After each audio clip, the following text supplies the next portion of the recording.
Stoke-on-Trent, England. Rain predictably pelted the windshield on the nearly 40-mile journey down the dark motorway back to his home on the outskirts of Manchester, but Geoff Cameron wasn't about to let a soaking interrupt him. Not after all these years here.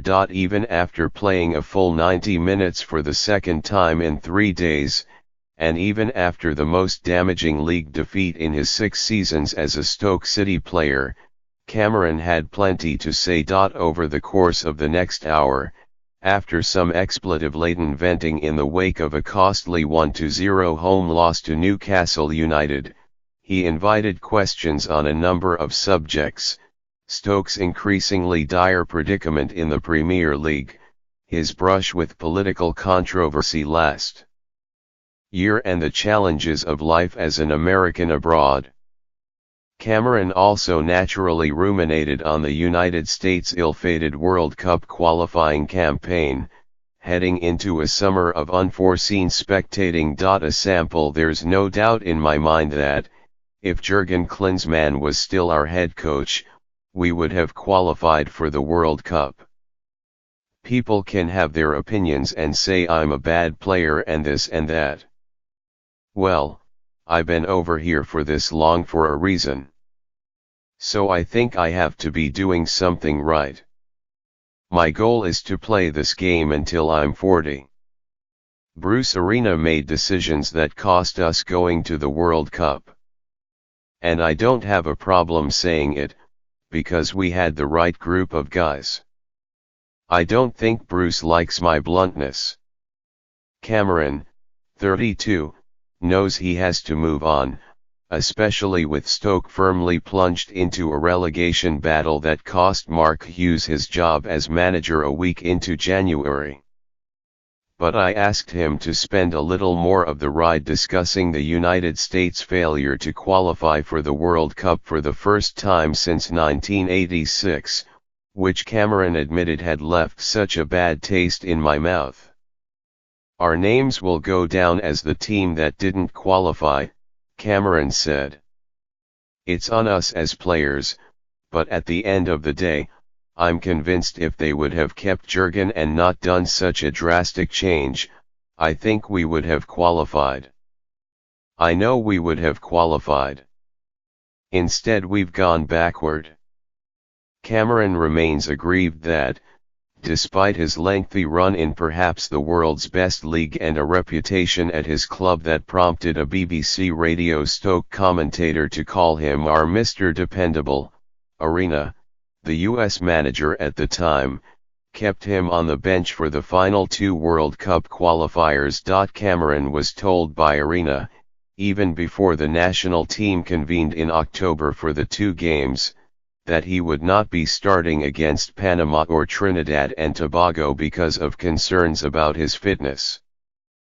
But Cameron said he couldn't understand that reasoning, especially after he logged a full 90 minutes in Stoke's victory over Southampton on September 30 before reporting to US camp. Needing only a draw in Trinidad to secure a spot in Russia, Arena opted for the same attack-heavy formation that had delivered a 4-0 home win over Panama days earlier and kept Cameron, his most experienced and athletic central defender, on the bench against the speedy hosts. As every American fan knows now, those tactics backfired. A rough night for Omar Gonzalez and Matt Besseler in central defense and an eventual 2-1 defeat, combined with unexpected victories for Panama and Honduras, consigned the Americans to an embarrassing 5th-place finish out of 6 teams in the region, leaving Arena with just 3 wins in 8 qualifiers after having replaced Klinsmann in November 2016. Listen, I hold my hand up, I didn't play well against Costa Rica, Cameron said of a 2-0 loss in a qualifier on September 1, in which his poor performance alongside Tim Ream dropped both out of favor for the October games. I made a mistake, their second goal was my fault. But it was the 88th minute and we were down 1-0.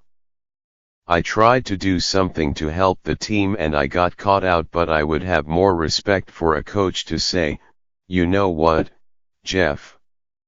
I don't fancy you today. I think this is a better lineup.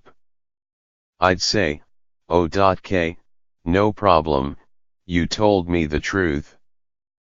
But if you tell me I'm not fit enough, that's like an insult to me as a professional. In response, Arena said in a telephone interview, could Geoff have been in the starting lineup that day? Yes. But the problem with Geoff throughout 2017, at club and national team level, was inconsistency and some injuries. Geoff started 5 games starting in November 2016 through October 2017. Our record was 1-3-1. That plays a role. I don't think 2017 was that impressive of a performance for the player. When the stars and the moon and the sun are aligned properly, Geoff is a very good player. They don't all align properly all the time. In a subsequent appearance 2 weeks ago at a coaches' convention in Philadelphia, Arena asserted that the chemistry of the group wasn't right and mentioned a couple of bad eggs. He expressed disappointment that there had been a few players on the national team that we could never get to. You'll read about one of them in the next day or two in the New York Times, he told the gathered coaches, implying without speaking Cameron's name that he had been referring to him. In the aftermath of the World Cup qualifying debacle, Arena stepped down.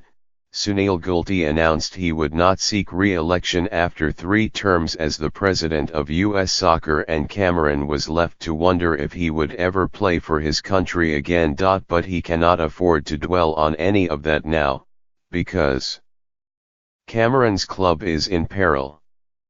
There is a new manager to win over. Paul Lambert has replaced Hughes, and Cameron concedes that, to establish himself, it's almost like you're starting from square one again. The difference between his club and national team status is that Cameron, since his arrival at Stoke in the summer of 2012, has been a near automatic choice to start when healthy under his 2 previous managers, Hughes and Tony Pulis. 4 days after watching the Trinidad loss from the bench, and after flying more than 8,000 miles back and forth, Cameron was back in Stoke's starting lineup on October 14 against league-leading Manchester City. Then, after recovering from a late October concussion that sidelined him for 6 weeks, Cameron started 5 games in a span of 15 days, including Hughes's final 3 games in charge at 3 different positions. It often upsets Geoff that he gets moved around, Stoke City goalkeeper Jack Butland said. But the problem is he's so versatile. Martin Smith, the editor of a longtime Stoke City fanzine called The Oatcake, who also contributes to coverage of the club in the Stoke Sentinel newspaper, said, I wouldn't say he's anybody's favorite player, because favorite players are usually the ones who score the goals and things like that. But I genuinely think he's an appreciated player. You really see the value in Geoff when he isn't available. When he's not there, we really notice it. Stoke conceded a league-worst 50 goals in its first 23 matches to fall to 18th place, and is subjected to frequent reminders that, in the Premier League's first 25 seasons, the team with the leakiest defence has been relegated 24 times. But Smith argues that the various injury absences of Cameron, who has missed 9 league games, and the club captain Ryan Shawcross, 8, largely account for Stoke's woes at the back. Stoke surrendered only 23 of those 50 goals with Cameron on the field, 12 of them in 2 routs against the perennial powerhouses Manchester City and Chelsea. The BBC Radio Stoke broadcaster, Matt Sandoz, who commentates on Stoke's matches and hosts a radio call-in show after matches called Praise and Grumble, said it's very rare we get a grumble about Geoff. I couldn't recall the last time, Sandoz said. Obviously he's got his flaws, like any player, but because he's been so consistent and so reliable, Stoke fans would never flinch to see his name on the team sheet. The bond between club and player is such that, according to Sandoz, it would be really strange to see Geoff Cameron playing his football elsewhere. But Cameron has no desire to relocate before the eventual return he is planning to Major League Soccer, despite news media rumors on the eve of Wednesday's transfer deadline that multiple Premier League teams had targeted him. He takes pride in his long association with the club and regards the drawn-out transfer saga that landed him there nearly 6 years ago as destiny. On that drive home from the Newcastle defeat, Cameron revealed that he had agreed to contract terms with Everton before joining Stoke and was poised to team up with his fellow American Tim Howard, only to have MLS block the deal because it wanted more money from Everton than the reported $3 million Stoke had offered to sign Cameron away from the Houston Dynamo. Timmy called me and said, "Don't sign for Stoke, Everton wants you," Cameron said. "But I'm happy the way it worked out, because I've created my own path. It's cool I've been able to make my own name for myself at my own club." Like many Stoke players, Cameron is willing to endure the near hour-long commute each way to live in one of the more fashionable sections of the Manchester area. He rents a modern, 5-bedroom house, walks his dogs, Duke and Maya, in a nearby field before driving to training every morning, and, as he has gotten older, happily calls himself a homebody who prefers to cook his own meals and spend time with the dogs. He maintains steady contact with friends and family back in the United States but rebuffed questions about his relationship status, saying it was the one topic he prefers to keep private when you have time to shut your body down in this game. "You have to shut your body down," Cameron said. "So I'm very regimented in my life, but I have my dogs, so I don't really get lonely." A decade ago, during the 2007-08 season, 12 Americans played at least one game in the Premier League. This season, only 4 Americans are on league rosters and just 3 have made it onto the field: Cameron, Newcastle's DeAndre Yedlin, and Huddersfield's Danny Williams. When Cameron first arrived in England, several of his countrymen lived within driving distance. Howard was at Everton. Stuart Holden, who had played with Cameron in Houston, was at Bolton. Maurice Edu and Breck Shea soon followed Cameron to Stoke. On Sundays we would grill out, American style, and watch NFL Red Zone together, Holden said. But that support system has frittered away. Howard, Edu, and Shea are back in Major League Soccer. Holden is a commentator for Fox Sports. And Cameron has had to learn to look after himself. Cooking has become his #1 hobby, with pasta bolognese and chicken in a balsamic reduction ranking as his go-to dishes. On the rare occasion he allows himself a night out, Cameron likes to drop in on Matt and Fred's Jazz Club in Manchester's Northern Quarter once or twice a month. But his free time more typically features a trip to the Altrincham Market Food Hall or to a local chiropractor for extra maintenance. Having crossed the 5-year threshold in terms of British residency, Cameron also has begun studying for the exams required to secure a British passport. The British mentality, meanwhile, gets more ingrained with each passing season. Cameron, for example, now refuses to wear a long-sleeved jersey or gloves in Stoke's matches, No matter how grim the weather gets, I just feel like it's wrong now, Cameron said of his on-field fashion choices. But it's funny. If I say I miss the sunshine, all the boys will say, "Shut up. You're a Brit now. You love this weather." So I'm a Brit when it suits them and I'm a Yank when it doesn't. I'm in a lose-lose situation all the time. Butland, who is widely regarded as Stoke's best player and who is soon headed to the World Cup with England, admitted he and his teammates like to wind Geoff up. One subject, though, is off limits. Butland has resisted the urge to needle Cameron about the United States qualifying failure. "I didn't give him stick about the World Cup because I know how disappointed he was," Butland said. "Maybe in time, but it's still a touchy subject.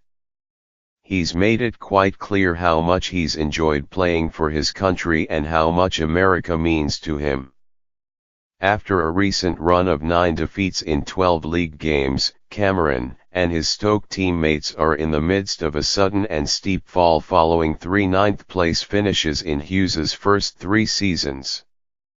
Yet for Cameron, it's merely the latest in a series of challenges. He had to overcome a knee injury as well as his concussion in 2017, with the World Cup elimination and his first dose of unflattering headlines off the field mixed in. Early last year, while still recovering from knee ligament damage, Cameron told Sports Illustrated that, unlike several of his national team colleagues, he would support a temporary pause on immigration for the purpose of evaluating and improving vetting procedures. In response to a travel ban on citizens of 7 Muslim-majority nations enacted by President Trump. Ever since those comments, and a tweet during the presidential election in which he called Hillary Clinton a crook, Cameron is known to a segment of the American soccer public as the player who makes politically charged statements. His February immigration comments drew a backlash, which Cameron said included death threats via social media, that has gradually curbed his long-held willingness to discuss politics publicly. "Now I just kind of leave it alone," Cameron said. Pressed about how he feels about the travel ban nearly a year later, Cameron insisted, "I never said I supported a Muslim ban. I said I support a better vetting procedure. And I still do." As for being branded a Trump supporter, Cameron said, "I'm not like a hardcore Republican. I wasn't walking around wearing Make America Great Again hats. I just couldn't vote for Hillary. I just didn't like Hillary as a person or a politician. I tend to side with more Republican or conservative views, but if there was someone that I thought was a better candidate than Trump or Hillary, I would have voted for them hands down." I still get tweets that say, "Geoff's a good footballer but I hate his politics. It hurt me at the beginning, because I was like, this is what people think of me. But then I got to the point where I was like, you know what? Screw it. These people don't really know me." It is an example of the defiance he has tried to adopt from his combative national team teammate Clint Dempsey. Before returning to MLS in August 2013, Dempsey made 218 Premier League appearances, establishing a record for American outfield players that Cameron is now chasing. "You had Timmy, Casey Keller, Brad Friedel, Brad Guzan. Americans have been known over here for the quality of our keepers," said Cameron, who has made more than 160 Premier League appearances for Stoke. "But no one really respected us as players. Clint came over here and changed the game for us. He did it with a chip on his shoulder and he's given me the encouragement to say, I'm American, so what? You have ups and downs in your career, but you can't let that define you as a player. I'm not going to let missing the World Cup define me. Obviously it's a massive disappointment that we didn't make it, but neither did Wales and they have a lot of good players. There is more defiance in Cameron's voice when he talks about Stoke's relegation scrap. He has 2 more seasons left on his contract, and he is determined to spend them at the highest level. I'm not ready to leave this reign, Cameron said. I'm here 10 months out of the year. This is home for me. I'm comfortable driving on the other side of the road.